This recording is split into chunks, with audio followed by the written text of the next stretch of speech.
The earth is the only thing that doesn't lie in 1348. It welcomes the rich and the poor with the same cold embrace. My name is Sim, and while others flee the shadow of the Great Mortality, I am the one who waits for it with a shovel in my hand. My day, or rather my eternity, begins when the frost is still thick on the grass.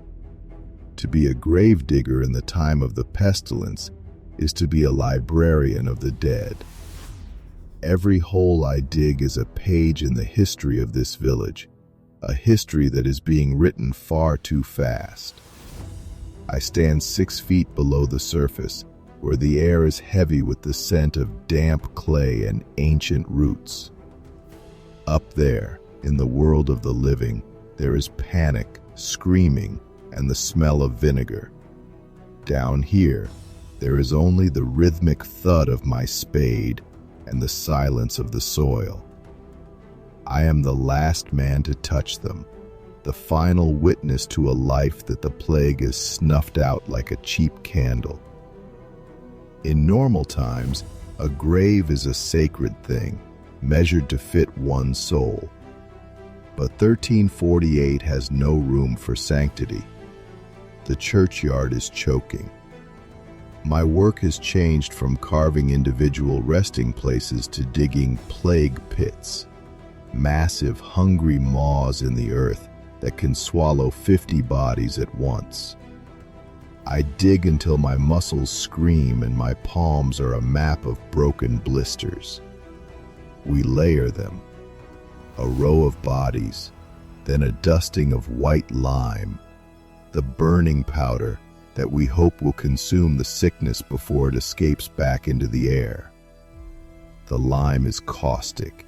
It stings my eyes and turns my skin into parchment, but it is the only barrier we have. I see the faces of people I once shared ale with at the tavern, now just shapes under a shroud of white dust. I do not look long. To look is to remember, and memory is a luxury a gravedigger cannot afford when the death cart is already rattling at the gate. The sound of my life is the passing bell. In the early months, it rang for every soul. Now the sextons are too tired, or they are dead themselves. The silence is worse than the ringing. It means the village is holding its breath, waiting for the next house to fall. At night, I sit in my small stone hut at the edge of the consecrated ground. People avoid me. They think death clings to my clothes like the mud on my boots. They are not wrong. I am a pariah, a ghost who still breathes. I watch the lanterns of the corpse bearers moving through the fog like swamp lights. They bring the silent loads, and I return to the pit. The moonlight turns the freshly turned earth into a sea of silver and black. I am not afraid of the spirits. The living, with their fear and their desperation, are far more dangerous. I am the warden of the earth, and tonight the earth is very, very hungry. My shovel is not just a piece of wood. It is a shod spade, a heavy ashwood blade tipped with a crescent of forged iron. In the rocky soil of Yorkshire, a plain wooden board would shatter in an hour. I spend my evenings by the whetstone, sharpening the iron edge until it can slice through the thickest roots of the ancient yew trees. I don't use coffins for the poor. In 1348, wood is too precious to rot in the ground when it could warm a starving family. Most come to me in a simple wool shroud, tied at the head and feet. For the wealthy, there is the parish coffin, a sturdy oak box with a hinged bottom. We carry them to the edge of the pit. I release the latch, and the body slides into its muddy bed. Then the box is taken back to the church to be scrubbed with lye and used again for the next soul. It is a carousel of wood and bone that never stops turning. They talk about the dance macabre in the taverns, the dance of death. They say that at night the skeletons of kings and peasants rise to dance together in my churchyard. I haven't seen them dance, but I have seen the equality they speak of. In the plague pit, the silk of a merchant lies tangled with the rags of a beggar. To protect myself, I wear a cramp ring made of lead from a church roof and carry a dried piece of St. John's wort in my tunic. The villagers think I have a death sight, that I can see the black mist hovering over a house before the first person falls ill. I don't tell them it's just the smell of decay that I've learned to catch on the wind. I keep a small iron bell on my belt. The sharp ring of metal is said to frighten away the fetch, the spirits that linger near their fresh graves. The church charges for the ground, but they pay me for the sweat. A groat for a child, 2 for a man. It is a bitter irony. While the village starves because the crops are rotting in the fields, I have more coin than I have ever seen. But gold is heavy in a pocket when there is no bread to buy. The baker is dead, the miller is sick, and the markets are closed. I trade my death silver for salted meat and ale from the few who aren't afraid to touch my hand. They call us untouchables, yet they bow to us when they need a spot in the consecrated ground. We are the richest men in a dying world, and the loneliest. I have a chest of fine clothes taken from those who no longer need them, but I wear my mud-caked leather because it's the only thing that feels real. I have a daughter, Elspeth. She is 10 years old and has the eyes of her mother, who is already 3 layers deep in the south pit. I make her stay in our hut at the edge of the woods. I don't let her touch my tools or my boots. I leave my clothes outside in the rain to wash away the miasma before I enter. We live in a bubble of silence. No children play with her. No neighbors bring us broth.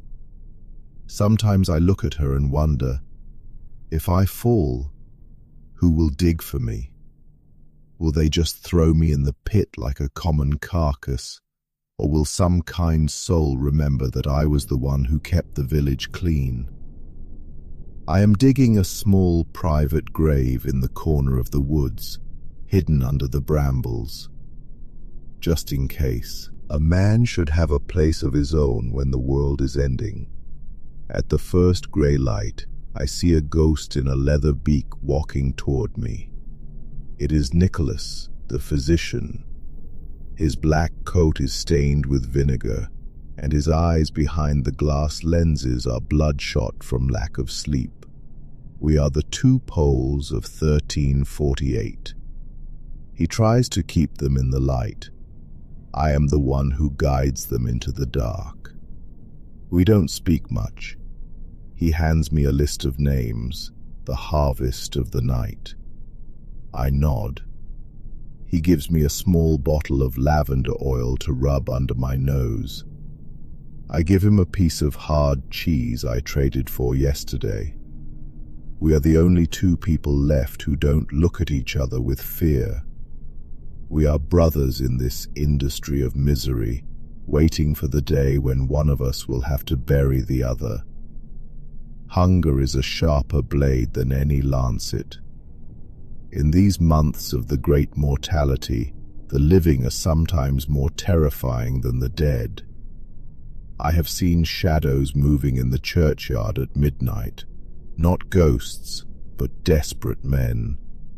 They come with rusted knives to pry a brass ring from a cold finger or to strip a wool shroud from a fresh grave to sell for a crust of bread.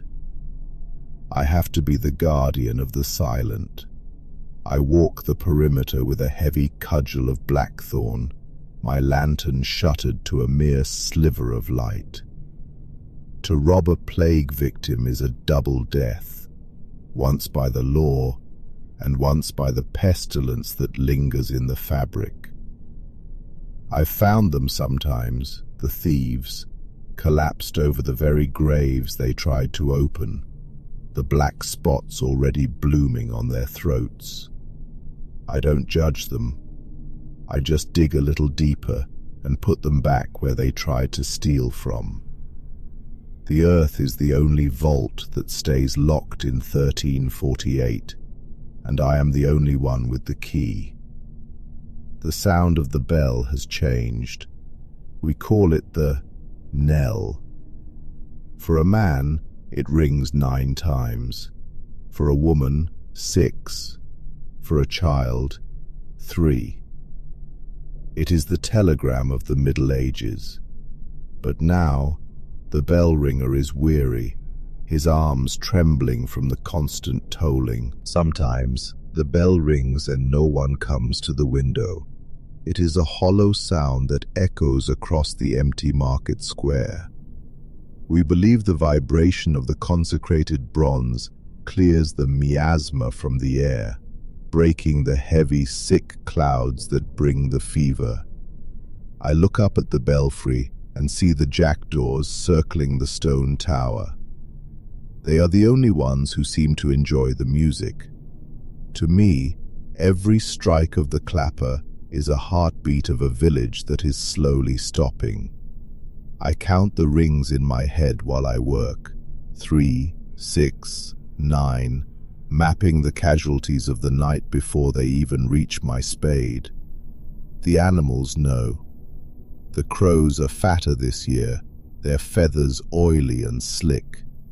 They sit on the headstones, watching me with obsidian eyes, waiting for me to finish so they can claim what remains.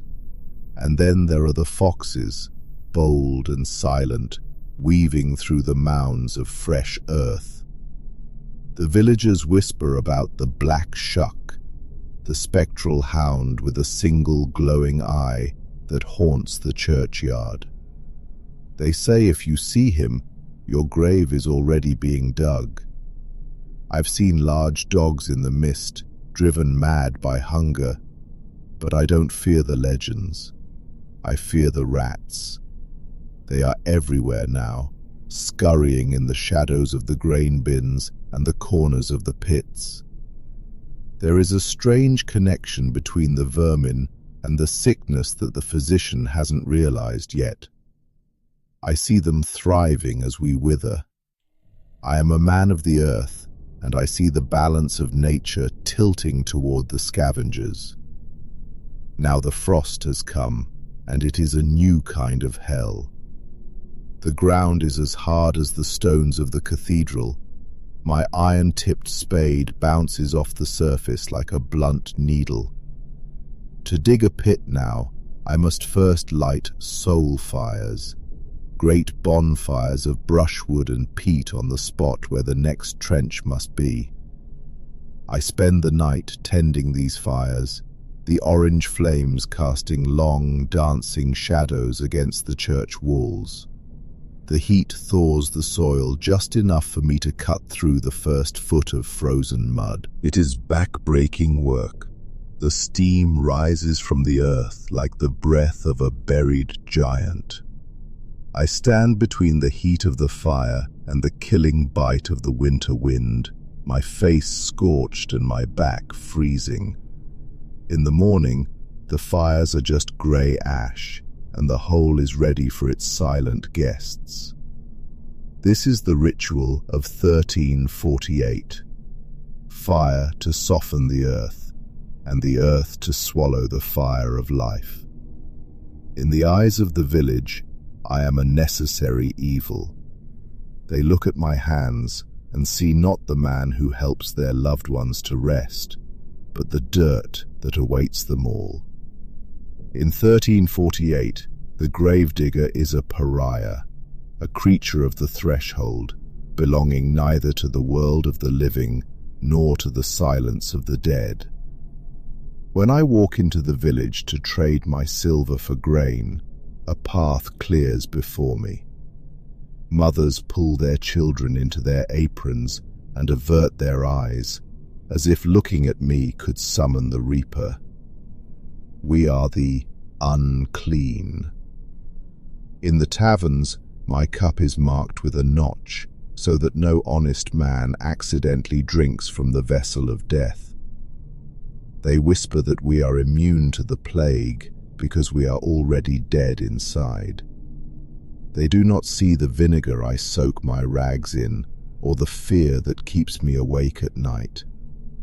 We are the guardians of the parish, yet we have no place in its heart.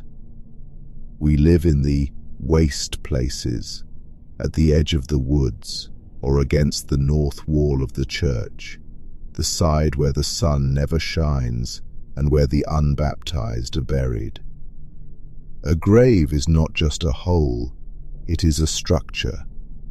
The earth has its own temper, its own moods. I know the blue clay of the valley bottom. It is heavy, treacherous, and holds water like a bucket. Digging there is like fighting a drowning man. The walls want to collapse and pull you down into the muck. Then there is the chalky uplands, where the ground is white and brittle. It screams under the spade, but it stays firm. I have learned to read the layers of the soil like a priest reads his missal. A layer of dark, rich loam tells of ancient forests. A layer of grey ash tells of a fire that burned a century ago. When I dig, I am traveling backward in time. Sometimes my spade strikes something hard, a Roman coin, a rusted spearhead, or a skull from a generation I never knew. I put them back. The earth is a jealous owner, and it does not like its treasures stolen. In 1348, I am adding more layers to this book of dirt than any man before me. There are rumors that some of my kind are sin-eaters. They say that for a piece of bread and a bowl of ale placed upon a coffin, a gravedigger can take the sins of the deceased into his own soul, allowing the departed to fly straight to heaven.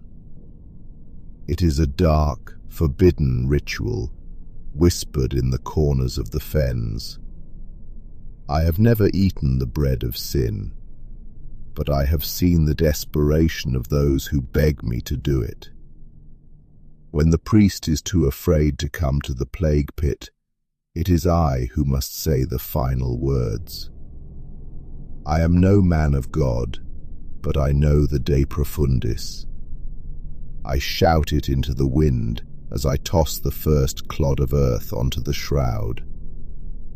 Out of the depths I cry to thee, O Lord. The dirt muffled the response.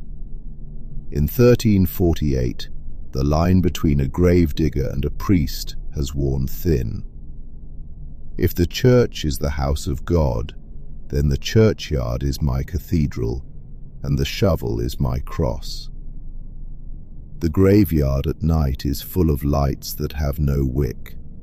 We call them corpse candles, or will-o'-the-wisps. The scholars say they are just vapors from the decaying earth, but the village knows better. They believe each light is a soul that cannot find its way because the grave was dug too shallow, or the rites were left undone. I see them dancing over the plague pits, small, flickering blue flames that vanish when you draw near. They are my only companions during the long night watches. I've learned to talk to them. I apologize for the haste of the burial, for the lack of a proper coffin, for the white lime that stings their ghostly eyes. Some say a gravedigger goes mad from the solitude, but I find a strange comfort in the lights. In a world where the living are hiding in terror, the dead are at least consistent. They do not lie, they do not steal, and they do not fear the morrow. My body is becoming a reflection of the earth. My skin is the color of wet clay, and my joints creak like the old yew trees in a gale.